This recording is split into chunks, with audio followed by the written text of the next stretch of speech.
Sir. And welcome to the Gruber Power Hour. Today, we are going to go over who we are as an organization and how we take care of our customers. Similarly to going to, if you're on a website, a company website, and you go to the About Us tab, it's like that. We're going to have discussions of how we work internally, how we do what we do, and go over all of it, their history, our culture. A little bit about myself as an introduction is my role, my contribution to the company has been in our advertising, our job advertising, our recruiting, our onboarding of candidates, and our training and implementation of our training programs, including providing tools and resources to our employees. And providing the continued development opportunities for all of our employees.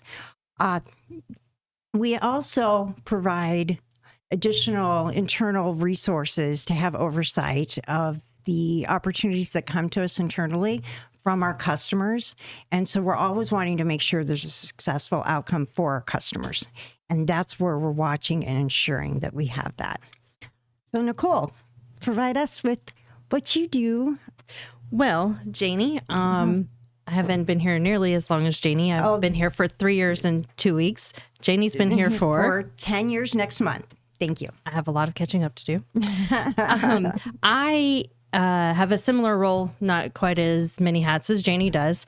I also work in the recruiting, hiring, and training of our amazing candidates to grow the organization in the manner that we're looking for that fits in with our culture, and just create a great work environment that people want to stay at and people can be very successful. Right.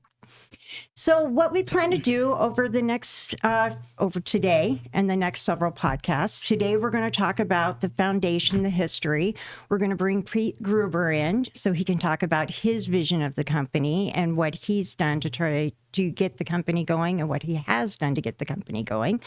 And then we're going to go into the details of the company and talking about our objectives and our goals, again, to ensure that we're taking care of our customers. The company started back in 1984. That was a long time ago. Celebrating our 40-year anniversary. Yay! That's a big milestone for us, and we are extremely excited to go over that and celebrate that. Going into a little details about us, we are a nationwide service provider of critical equipment, parts.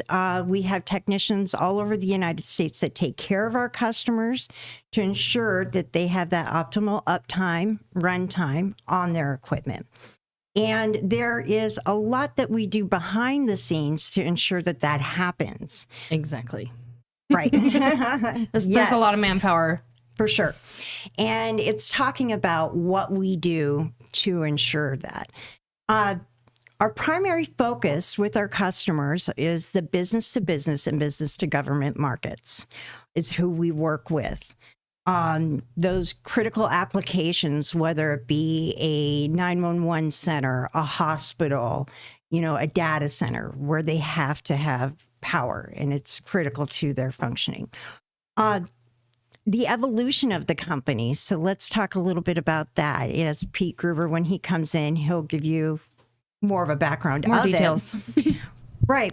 But what I wanted to talk about is how we started early on, and that we would bring our account managers in to develop relationships with our customers. And the resources for doing that early on was going out in the field, knocking on doors, finding out who had those critical pieces of equipment that needed to be serviced and what their needs were to take care of them.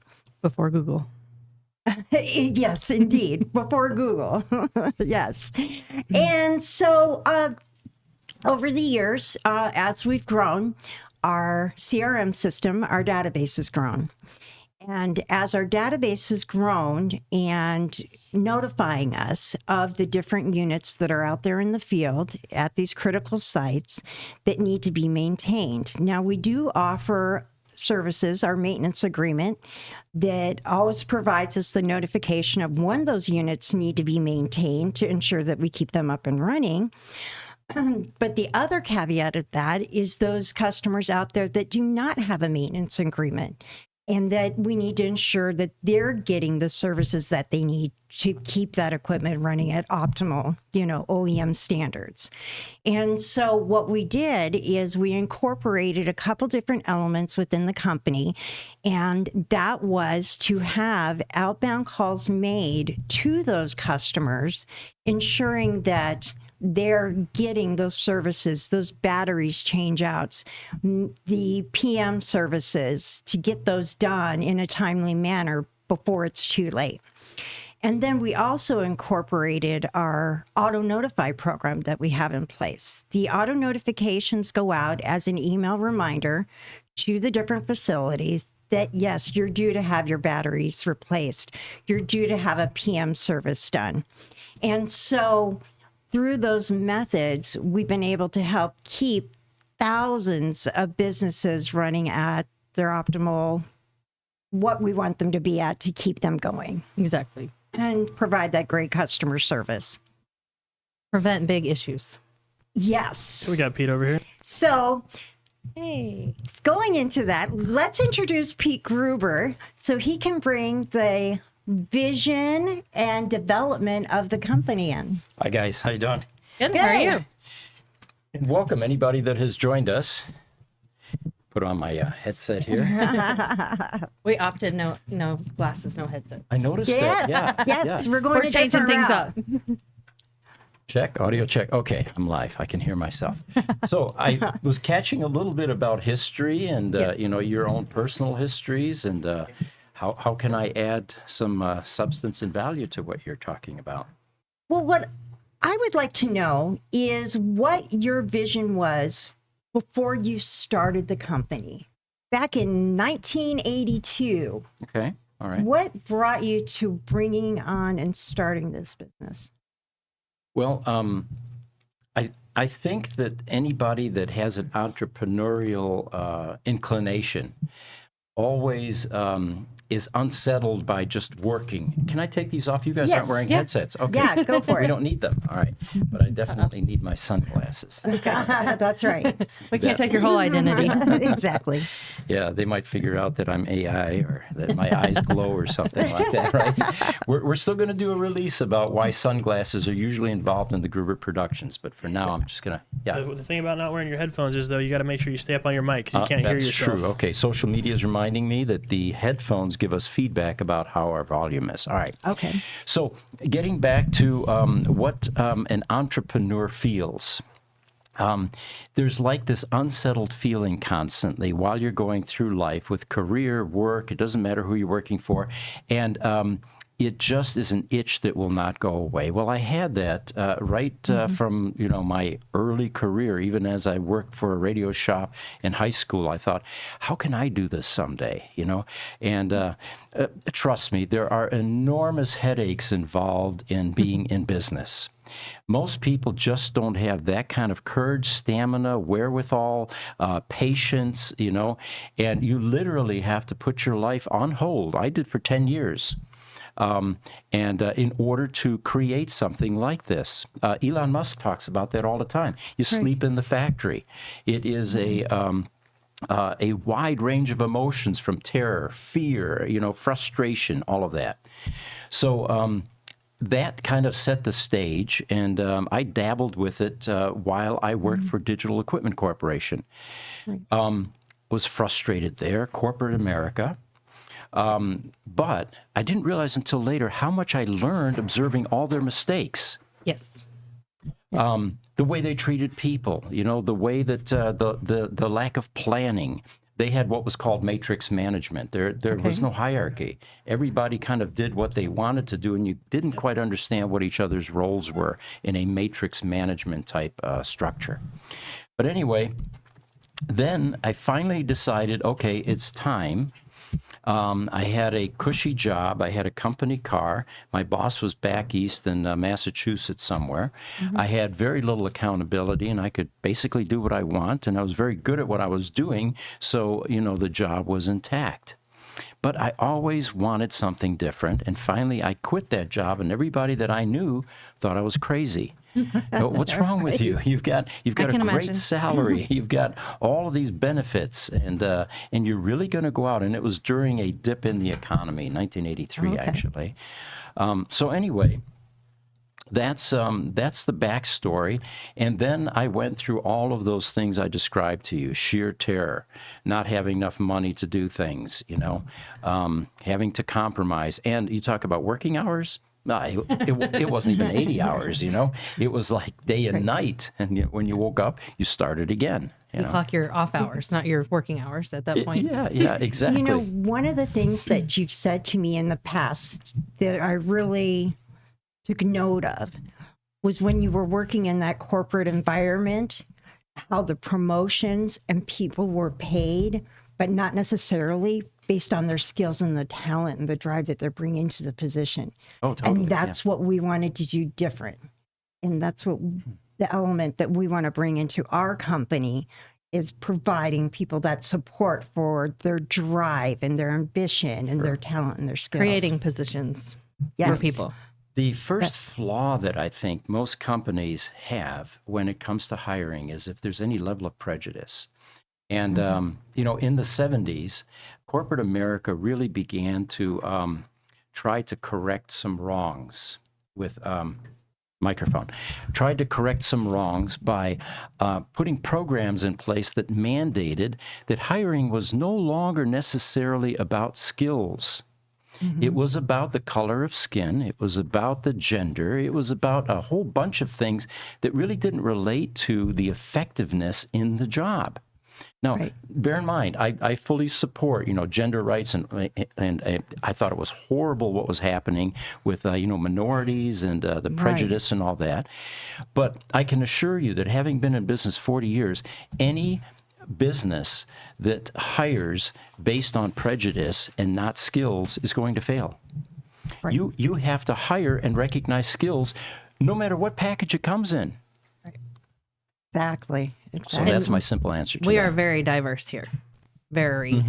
Yeah. Which is awesome. Right. Which is the great factor about the company. Right. Yes. And our everybody culture. brings in all kinds of different, personal culture and where they came from, what their background is. And that just makes it a lot more exciting. You learn a lot about things you never would have thought you did.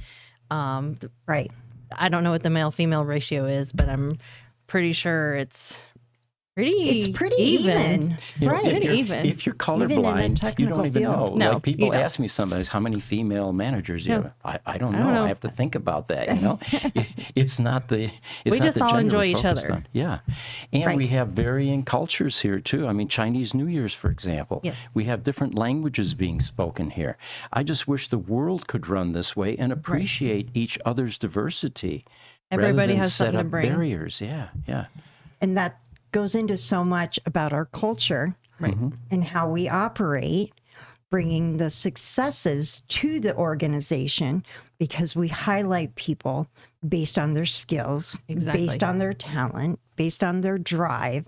And those are the ones that set the bar for how we operate and what we do. Yeah. And Gruber's real good about, and I can speak from personal experience, finding out what the employee brings, like what their strengths are, and really focusing on that and what can those particular strengths bring to the company to make the company stronger. I've noticed that a lot. And me, for instance, I came into this position to be a salesperson. Some things happened. I decided that I wasn't in the mindset. And eventually, Janie recognized all of my background and my history and the way I could train people. And that's how I ended up in the position I'm in now, a creative position, because she noticed what I brought to the table. So, Right. We find areas of opportunity where we can strengthen ourselves as an organization and take advantage of that in the best of manners. Yeah. And the similar situation for you. Absolutely. I ventured into this industry coming from a mortgage banking and finance world, did that for 18 years, very successful. but it's also a very volatile industry and it has its ups and downs. And I was looking for a place where I could have stability and have that long-term career and professional growth.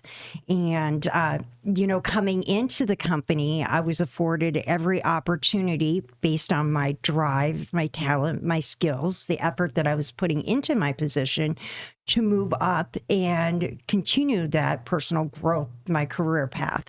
And so because of that, I look at our candidates coming into the role and our new employees, giving them that same opportunities or those same opportunities for growth. It's all about what you bring, and your drive and your talent and your skills and your passion. And we'll absolutely work with that and do what we can to help sponsor that. Right.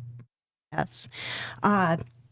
So, Pete, can you tell us a little bit about the evolutions of the company? So, while we are Gruber Power Services, we have other divisions to our company, and it's through our growth that those divisions have come about and come today.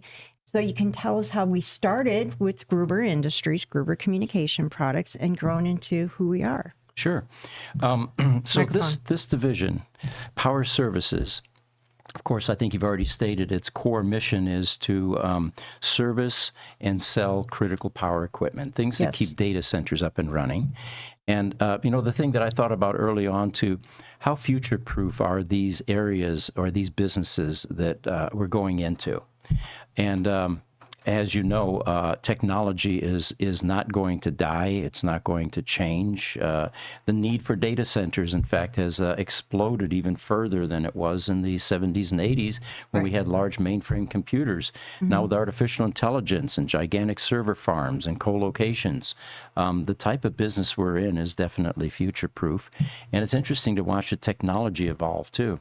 Right. But so your original question was, how did all of these start? Well, when I worked for Digital, I started as a technician in an engineering lab, worked my way into engineering, and then ended up going into field engineering, which is being out in the field repairing large computers and mainframes. Company car, and that's where all of that came from. Right. Then I went into a specialty after being in a service business for a number of years, to doing consulting regarding how a customer can prepare their data center for the purchase of a large mainframe computer. And we're talking about equipment that would fill, large rooms with access floor. And you couldn't just simply park that in a building and be successful because you had enormous power requirements. You had to change your electrical service. You had to get additional power to that building oftentimes, additional voltages. Then you had to have cooling because this equipment generated lots of heat, even during winter or summer, it didn't matter. There was a constant output of BTUs with the equipment. So they had to have special air handling, special air conditioning. And back then, before sealed discs, air quality was extremely important because any dust particulates in the air as they're opening and closing these large disk drives would contaminate the surfaces. So we had 3-micron filtering air handlers, we had cooling systems, we had special power requirements and clean power. And then finally, they had fire protection. Halon was very popular back then. And access floor, where you hid all of that plumbing and all of that cabling. Well, typically customers buying a large mainframe didn't have expertise, not just in the software and hardware. They counted on the manufacturers to provide that, but they had no expertise in how to prepare their facility for this equipment. And that was a job that I was doing for the last 2 or 3 years that I was at Digital. So I would be pre-sales support and go in and help the customer design a data center. The seed or the business started with a recognition on my part that invariably after I gave the customers a full architectural plan, basically a layout for how their facility needed to be constructed in order to handle this large chunk of equipment, I then realized there were no qualified contractors to turn them over to here locally. And that was the next question. Now, where do I go to get all this done? Right. That was what actually started Gruber Associates at the time in 1984. Okay. And I was working out of my house. We didn't have a general contracting license, so I started small doing data cabling, which then later transformed into manufacturing data cabling products. Nice. Okay. The evolution. So today, we're still doing critical power. UPS was a subset of what we were providing in computer rooms. The original goal was to design and build computer rooms. And one of the subsets was critical power. Wasn't there an instance where you were downtown at a high rise? Yes. Yeah, okay. The Kaibat story. Yeah, that's a good one. That's a I want good to hear one. that one. So here we were now. We had finally gotten to the point where we were able to start building computer rooms, data centers. They call them computer rooms back then. And they weren't IT managers. They were data processing managers. And they even had associations like Data Processing Managers Association. We've got some questions coming in. Let me just handle those real quick. Mark Beach, thanks for joining us, Mark. Hi, Janie, Nicole, and Pete. I like the new Power Hour mix. Yeah, there we go. Thank you. By the way, while we're on that subject, I want to thank the previous team that did an awesome job. I mean, we're over Agreed. 40,000 subscribers now, and I don't know if we can fill their shoes. I'm always thinking, do I need to do the "Did you know"? You know? I know. That was my favorite part. I'm not gonna lie. That was my favorite part of the whole show. Yes. The answer was always China because that's what Jesse likes. So yeah, many thanks to the previous team, and we're really looking forward to continuing the momentum here. Justin Cook chimed in. Thank you for chiming in, Justin. I came from an electrical background and was very nervous when I started. I never been in sales, but I hope to bring some of my experience to help the company. I really enjoy it. Okay, one of our guys then. Yes, He's in very our exciting. SST role. Thank you, Justin. Diogo, DC1, says, hello there from Portugal. We love it when people come That's in from various fantastic. parts of the globe. Yeah. Diversity is great. However, what is really important is that people are capable of working alongside with a team, and skills do matter when you're working with critical units. Yeah, tell us about it. Absolutely. 100%.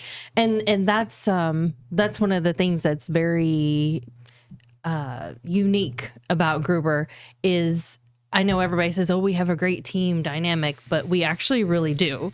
One of the comments I get from people that come in to interview, one of the biggest things is they can feel the atmosphere. The atmosphere is different than anywhere else they interview or anywhere else they go and even fill out applications or what have you.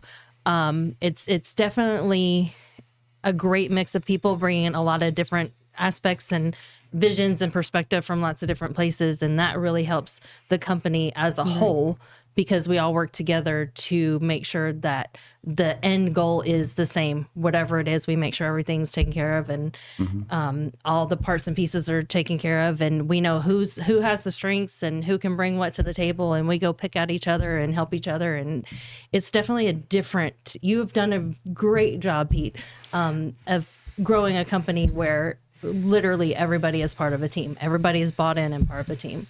I would love to take credit for all of that. And Okay, thank you for Janie. recognizing it. No. However, this needs to be said. Yes. In any organization, it is not, well, we hear about Elon Musk all the time. Right. Elon isn't running those companies. No.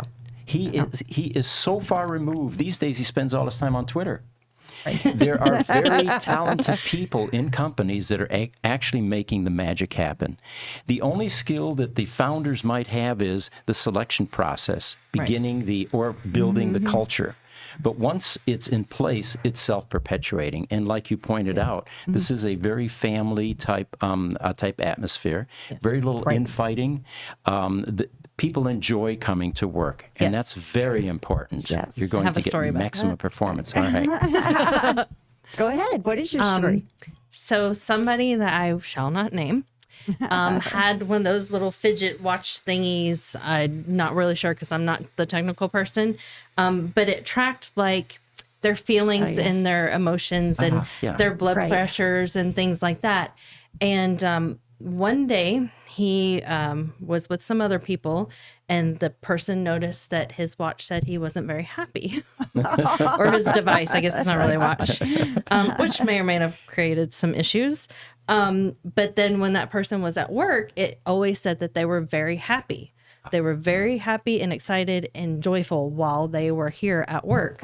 And so then it was a icing on the cake of this is definitely where I'm supposed to be. But we all kind of have that same feeling. Like there, of course, there's days you're like, oh, I don't want to go to work, but it's just the work in general. It's the getting up part. But you get to go be with people that have your back, people that are going to get in those holes with you, people that are going to help you when you have a problem. We all genuinely enjoy each other's company. And that's hard to find. That's really, really hard to find. That is key. Yep. Yes. So back to the original story. Yes, sorry. All right. How did we get in the power business? Well, Yeah. we were starting to design and build computer rooms, and they were very small at that time. I remember one of them was a little reinsurance company, and they were typically rooms that were maybe the size of your bedroom at home, and they had small computers Yikes. and a power conditioner. All right. And remember, this was the early 80s before UPSs were really affordable. At one point in time, they were extremely expensive, and because of the technology or lack of. So power conditioners are very popular. Power conditioner is basically a transformer that regulates and provides some isolation, but it gives no ride through. So if you have a power outage, you're going to go down. Still go down, right. But it protects your equipment while it's running or while the power is available. So we had a customer on Indian School Road here, downtown Phoenix, around 36th Avenue, I think, Street, actually. And they had purchased a 45 kVA power conditioner from us. The company that made those was CPC, Control Power Company, still one of our vendors, I believe, in Troy, Michigan. So one afternoon, about 4 o'clock or so, we get a call. And the customer's frantic. Our computer room is down, and we can't work, and we're not connected to corporate, which was government. This was a federal type installation. So they said, "Help! What can you do?" So we scrambled. We tried to get a hold of CPC. Well, they were having supper by that time. They were 2 hours ahead of us.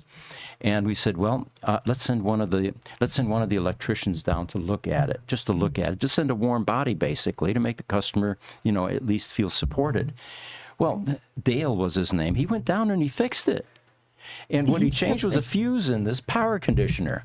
So we were pretty proud of ourselves, right? He comes back and he's a hero, right? He gets applause. A couple days later, the customer calls us and says, we realize how critical this piece of equipment is. Do you offer service agreements? Well, what's the first rule in sales when asked the question? Yes, Yes, we do. Absolutely. We will figure it out. Don't worry. Exactly. We'll figure out how to do this. So we checked with CPC. Well, they didn't have field engineers, and so we took it on contract, and it turns out that was our first service agreement.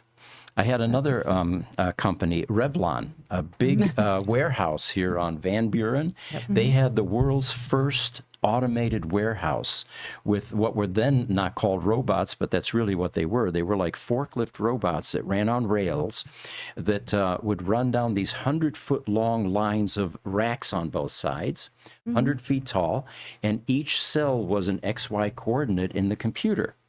And there was some bottle caps on one and some, liquids on others. And the computer knew exactly what the production line needed. It would send these robots down this line to pick up the stuff. Well, they had a 45 kVA X-side UPS with wet cells. Wet cells are those big jars that weigh 200 pounds that have full of sulfuric acid. They have gassing, so you have to have a special room. They're hazardous waste, so you've got, caustic sulfuric acid, so you have to have PPF to work on it. So they asked me if we could do a preventive maintenance on this UPS because their only option was X-side, which is in Raleigh, North Carolina. They had to fly the guy in. They had to put him up in a hotel, and it cost them thousands of dollars for a preventive maintenance for this UPS. And I said, well, sure, it's pretty low-tech stuff compared to the stuff that I used to work on, which was mainframe computers, And so that was our first UPS service agreement. And it was infinitely less than what they were paying. See, a smart purchasing agent never tells you what the other vendor is charging them. Right. So when they said, well, how much is it? I said, well, $500. I didn't figure out until later they were paying like $10,000 to get the CPM. Fortunately, a good purchasing agent also will throw out a low bid like that, thinking that they don't know what they're doing. But he knew me, and he knew my skills because I used to repair his mainframe, that he decided, decided, yeah, we're going to go with Gruber. So that was Exciting. basically how Gruber Power Services started, and we never limited ourselves to a region. We're all over the United States, and we can service equipment anywhere. So, going through the evolution of the company, how we've been evolving, just touch a little bit how we evolved then into Gruber Motor Company. Oh, well, there's a couple steps in between there. What about Gruber? I was like, that's a big jump, Janie. Yeah. There was 20-year gap there. All right. So actually, the Gruber Com came before Gruber Power Services. That's what I thought. Yeah, Right. because we were strictly a sales organization selling critical power equipment, mostly power conditioners at the time, a few UPSs thrown in here and there. But in the meantime, in order to create cash flow, when I was working out of the house on 19th Avenue in Bell, with 17 people working out of the house at one point in the city of Phoenix, was very unhappy with that, but that's a whole other story. That's a great story. Yeah. We were doing data cabling and electrical work in data centers. And we were relying on a vendor in California, Nevada Western, actually. They're long gone, so I can say the name, I suppose, for things like cable assemblies, patch panels, racks, cabinets to go into these data centers. And as it sometimes happens, you get in a snit with a vendor, and you both feel that you're right, and sometimes you go on credit hold. And it wasn't because we weren't paying them, it was because they sent us something that we didn't order, and we stood on principle and said, no, we're not gonna pay for this. We didn't order it, all right? So they shut us off. Suddenly we've got jobs midstream. We've got data centers under construction, and we didn't have cables, we didn't have patch panels, right? So we scrambled and we said, well, how hard is it to make this stuff? And we began to make cable assemblies and realized that this is a no-brainer, right? Then we did patch panels. We got aligned with a machine shop. They stamped the plates. We then had dies made for the combs, as they call them, where the jacks went in between for the patch panels. There were 4 jack-wide patch panels. And being great salespeople, again, we didn't stop there and just build it for ourselves. We said, wait a minute. There's companies like us that also need this product, and that's what started the Communication Products Division, and we began to sell to other installers around the United States. So that was the COM group. That's how that got started. And today, we are well recognized as as an important brand in the data center business. The Gruber racks, the patch panels, the cable assemblies, the cable management. Well, we're often working with the same customers for both divisions of the company. We're talking to the same contacts out there regarding whether it be their critical power equipment or their IT infrastructure needs. So that makes sense. Well, you hit on something that actually was also by design, in that as you grow a business, you don't want to go from a particular core and then suddenly start selling shoes. Right. There's no synergy there. So since we were already in computer rooms and data centers, it made perfect sense to broaden the sets of products and services that we offer in those accounts. And you're right, today that same IT manager may be using us for service and also buying our cabling products to continue to grow their facility. And that's where we have our, over the years, developing relationships with our customers and how important that is so that we can keep our customers Asking the right questions. Yes, and successfully taking care of them for 10, 15, 20, 25 years. And carefully qualifying and cross-selling, making them aware, you've been using us for service for years. It looks like your data center is growing. Where are you getting your bulk wire from, your jacks, patch panels? And then we introduce our comm salespeople to that customer as well. And now we have instant credit. Yeah. Exactly. Yes. Nicole and I go frequently we go back and forth. Talking about different customers, for sure. Couple of questions, and then I'll get into Gruber Motor Company. Okay, sounds good. We've got Pitha Dia Harsh. Why is there green film? You're on Instagram. Yes. Sorry, we have a technical issue that is still not resolved on Instagram, and we have a green screen. For the rest of the people that are on YouTube, where you can see what we have, Facebook, Twitter, I believe, LinkedIn, you will see a screen that's artificial intelligence-generated call center screen. We should probably talk about that, the screen behind us. By the way, when I first saw you guys sitting there, it looked like those people behind you were real.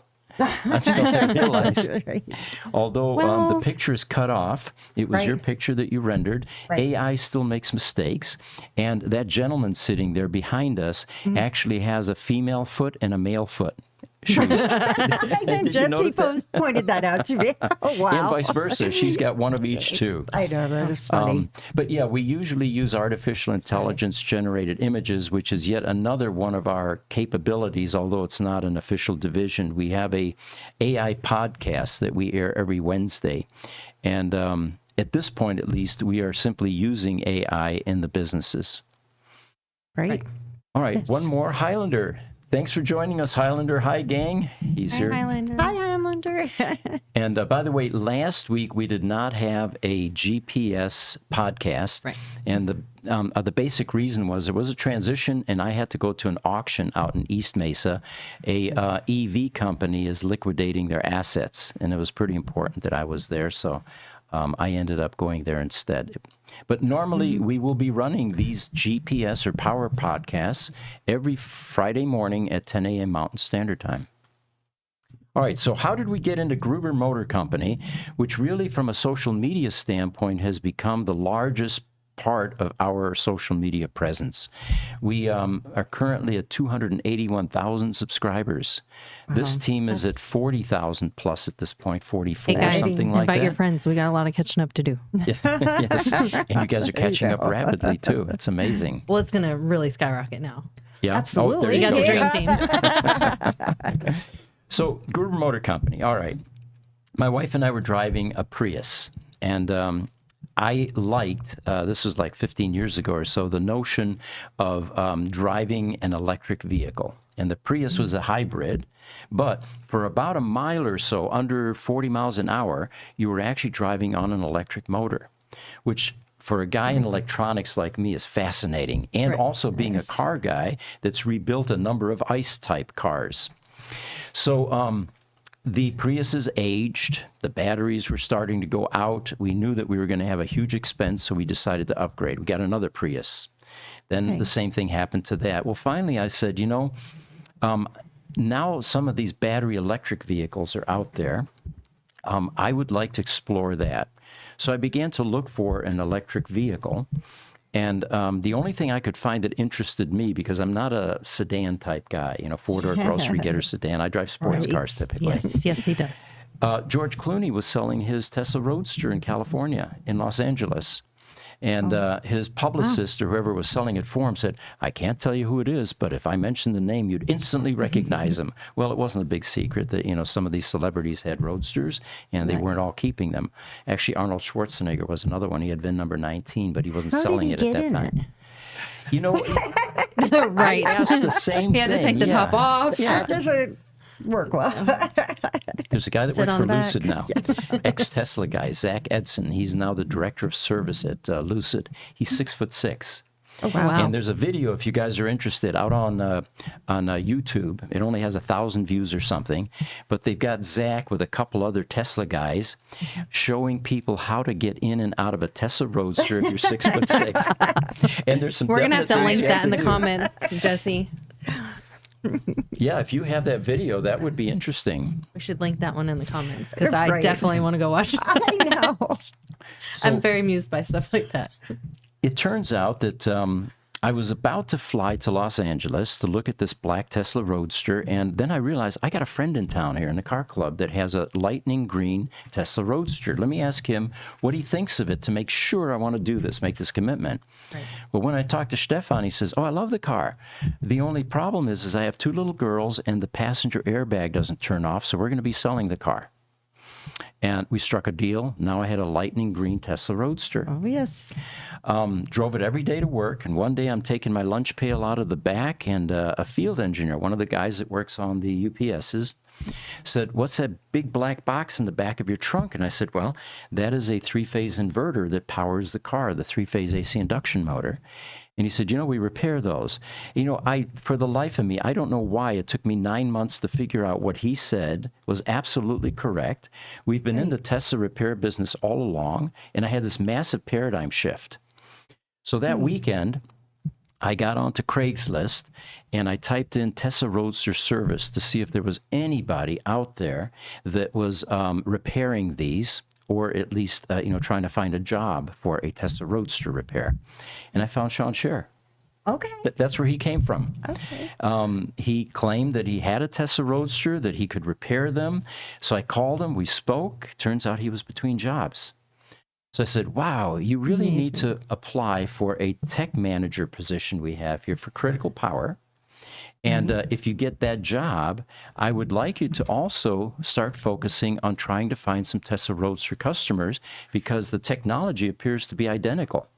It's a 3-phase inverter with a DC plant or DC battery system. The only difference is what it powers. The 3-phase AC induction motor in a car, or a bunch of servers in a computer room. Right. Makes sense. So Sean joined us, and we got our first customer out of San Francisco, actually. We saved the customer about $8,000 in repair. And what happens then is word spreads quickly. Right. Once there's another option, because the only option back then was Tesla for repair, the word spread and the cars began coming in. And today we're the largest independent Tesla Roadster service organization in the world. Exciting. Very cool. Well, it's neat how each division has prompted the other division and grown from that, how we've evolved. And the skills required to work on Teslas is identical to critical power. The perfect example of that is the OEMs, the original equipment manufacturers that make uninterruptible power systems, Liebert, PowerWare, Mitsubishi, APC, they see our independent repair effort as competitive. So they're not going to hand us their documentation, their schematics, their test drawings, all of that. And they reluctantly support us with parts because they have to, legally, right? So what we learned to do for 30 years repairing critical power was how to reverse engineer and develop our own documentation.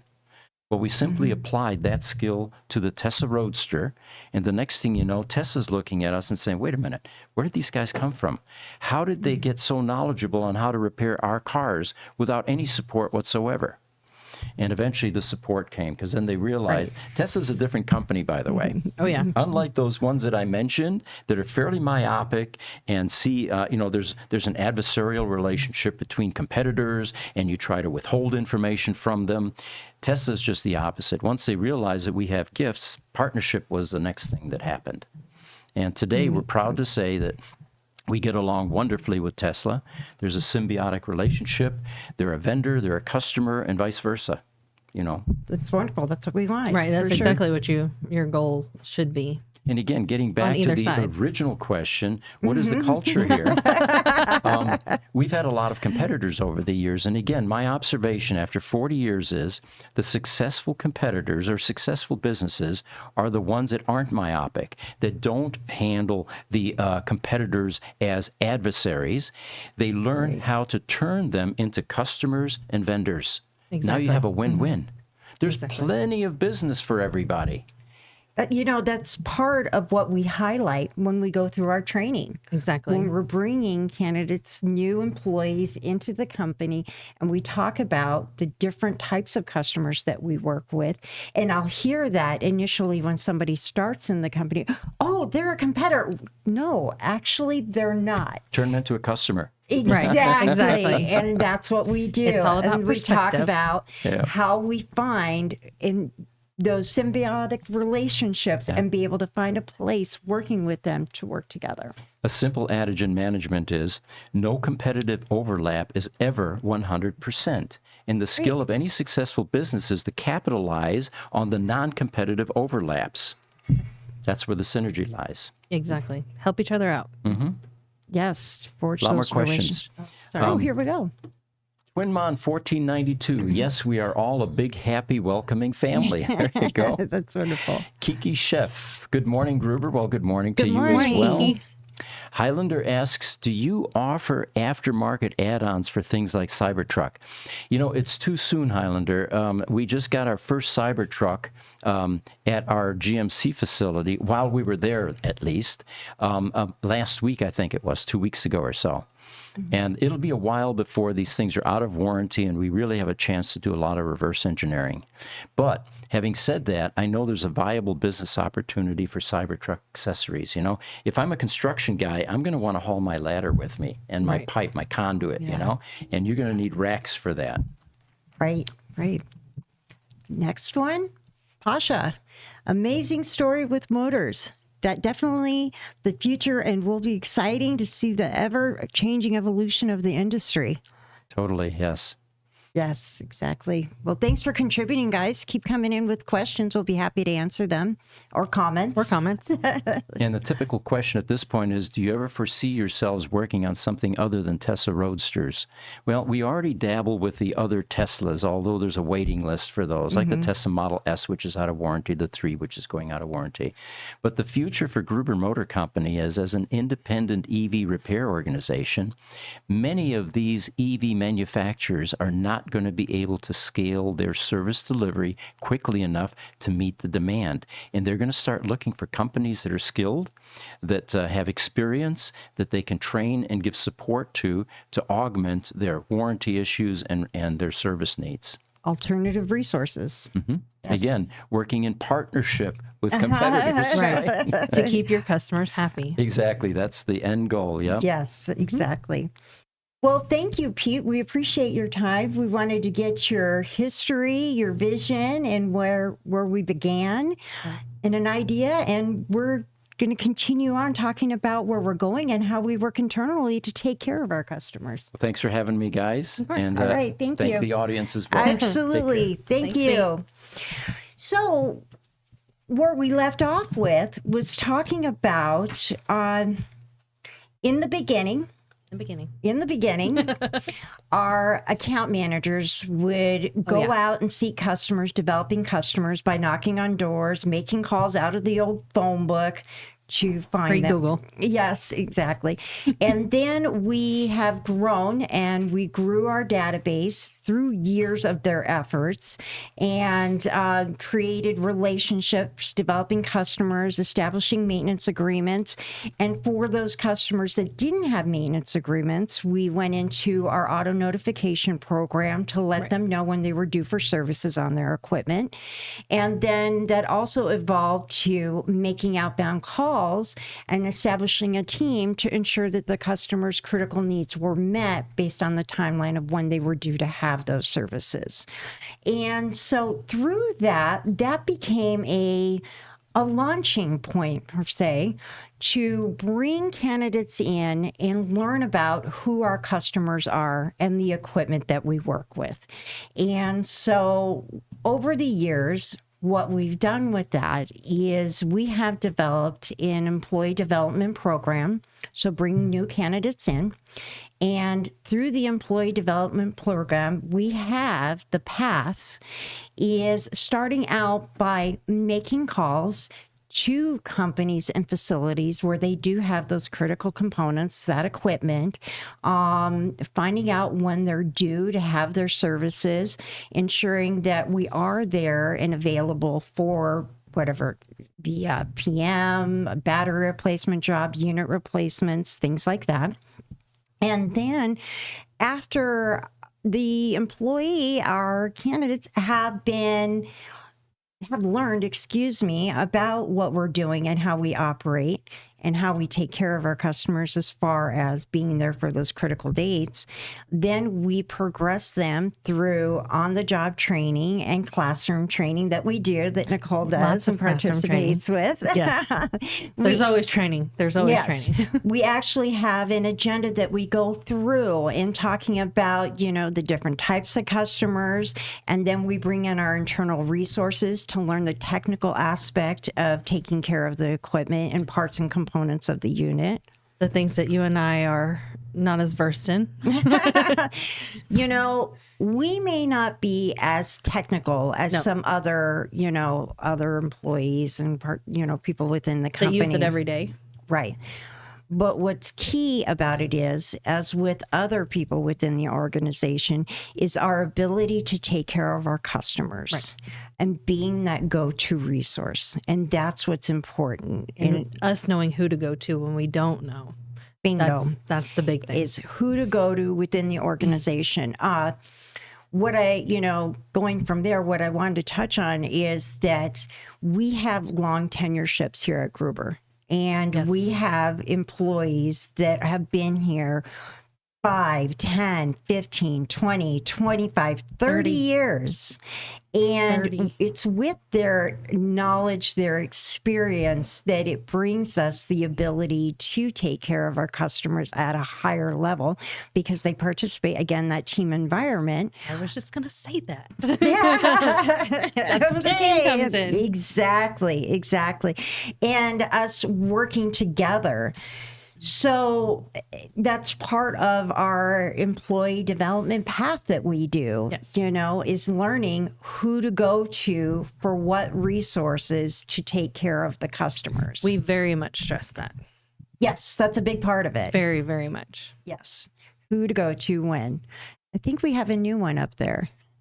Go ahead, Nicole. Okay. I'm not going to butcher your name, so I'm just going to say, not sure if you're facing the same situation. However, do you feel that it is harder nowadays to find talent technical regarding young people? Absolutely. You think so? I think so. The reason being is that a lot of what we do is kind of old school because that's customer service. Customer service is old school. The newer generation grew up with everything at your fingertips. You know everything is right there. You don't have to go digging for stuff. So I think there's just I want to say it's a generational gap, but it's just a technological gap. I didn't have technology. So all these things that these guys are doing, I have no idea how to do it. But also there are things that I know that they don't. But we do have a lot of young people that are willing to take a step back and learn things from the 80s and 90s. Kind of get back on my level, and they teach me things every day too. So there's a bonus that comes with that too, because they can show us stuff that we don't understand, and being in the technical field that we are, they can relate to some of the customers that maybe you and I can't, because they know more of the technical aspect of it. Right.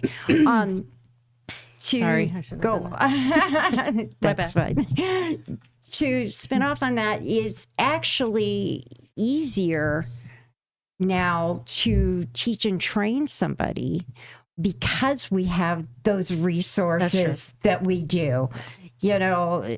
Coming from, now I'm dating myself, a history pre-computer days, we didn't have, we were pulling out manuals and books and things like that to find the information that we needed. And now we have it. So all we have to do is go to Google and put in whatever it is information that we're seeking, and we can quickly look it up and find a way to figure it out, or find somebody, again, internally that can be able to point us in the right direction. Right. Yeah. And I think it's a lot of the hands-on stuff. It's just, you just have to teach them. Just like they teach us, we teach them. But it is harder to find the people that are willing to do the digging, because they're so used to everything being right there at all times. Yes. And I think that would be the gap. Yeah. There. Yeah, I understand that for sure. Yeah. I get that.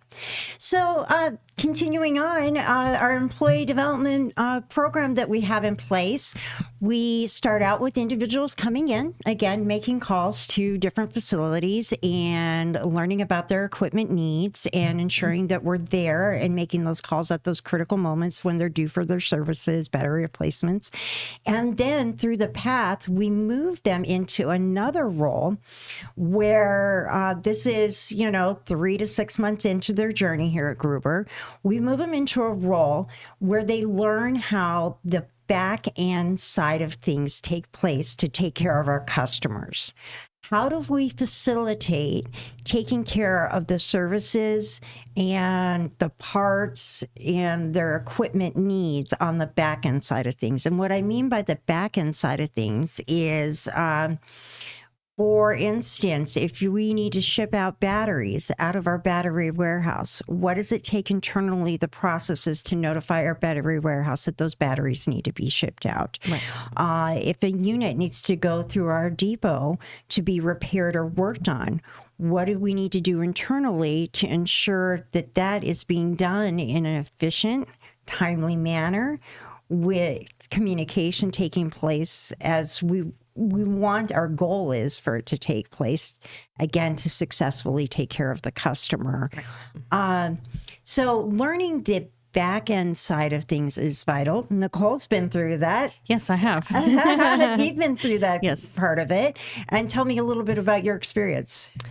Learning it or teaching it? Both. Both. Give us a perspective on both.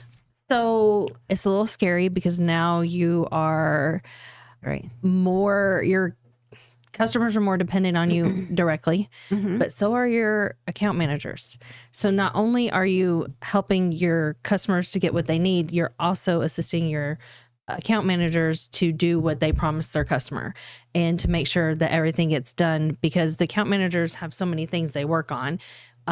They do have to rely on a little bit of help to do the paperwork part and the backside part, Right. which is where this particular position comes in.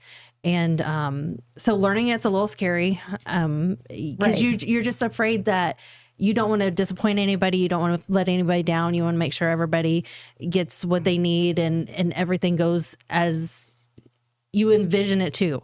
However, it's not always the case. There's going to be a shipping issue. There's going to be a out of stock issue. There's always going to be something that throws a wrench in it. It's overcoming those. And it is. And it's, again, who do you talk to? How do you learn how to overcome these things? How do you talk to your customer when you have issues? Hey, by the way, they're not going to be in stock for 2 more weeks. This is how we're going to handle the situation, whatever it happens to be. So you learn all those things in that position. Right. Usually by accident. You don't know what's coming. You just walk right into it one day. Right. And a lot of, because I've been here since COVID, Right. there was a lot of product issues where the It was a delay or? yes, Okay. what's that called? The time. Anyways, how long it takes from the time I order it to the time I'm going to get it, because they got to make The it in lead between. time? The lead time. Yes, thank you. I was You're like, I welcome. wasn't planning on talking about this. I didn't have it written down. So that was my biggest thing that I had to get overcome, used to. because I do have a sales background and I've never had to tell anybody no, or I can't do that right now, or we got to wait. So that was personally my biggest issue, because I had to learn how to tell the customer, by the way, I can't do that right now, but this is what I can do. And so Right. that was hard for me, because I'm 100% customer service. I want my customers happy all the time. I want them to get what they want, when they want it, how they want it. And so that was hard for me. Luckily, That's what we were able to do. yes. And luckily they all understood the economy, what was going on, how all of the world was working at the time. Thankfully, we have some great people in purchasing and within our company that foresaw a lot of things and were able to order in a Pre-plan. fashion and plan everything out where we were able to get things a lot faster. Okay. And so I saw that happen during the time that I was in that position, which took a lot of pressure and a lot of those uncomfortable conversations off of my Right. plate. So I was very Right. happy about that. And so Okay. it just, and that kind of became my job for a long time. Right, Once I right. stepped down from sales, I did the order processing and was sales support, and that was kind of my niche for a little bit. And I Right. really enjoyed it. I really, really did. Right. Because it was different every day. There was always a challenge. There was something always to overcome, Right. especially just the way the world was at the time. Right. Yeah, Being the go-to and making it happen. exactly. Making it happen. Knowing being at the end of the day successful that and make it I happen. made somebody's day and I got Right. them out of hot water with their boss and I helped them do what they needed to do. That was always my, It's a good one. what can I do differently than anybody else to make sure this gets done faster than what I told you? Because that was always my thing. It's like Right. when you put your That's what- GPS on, it tells you 27 minutes and you're like, I'm gonna get there in 24. Like that was my thing. Right. They said 3 months. I'm gonna try to get it in 2.5. Like I was always trying to beat the clock. Because you want to do what you can to make your customer happy, and you want to do everything you can to be as helpful and surprising in a good way as you can. Absolutely. And so that was my, that was kind of a thing. Like I really enjoyed that part. As far as teaching all of that, that's definitely interesting too. It's Learning proper expectations, I'm sure, you know. And that's something you can't really teach. And I tell my employees all the time, and even in interviews, there are things that we're going to tell you that aren't going to make sense until they make sense. And then you get the aha moment. And that's a lot of the aha moment is in that particular position, because they're like, oh, now I understand. But you can't until you do it. Well, that's why it's important that we have that position. Right. And it is part of the evolution of how an employee develops and evolves here at Gruber.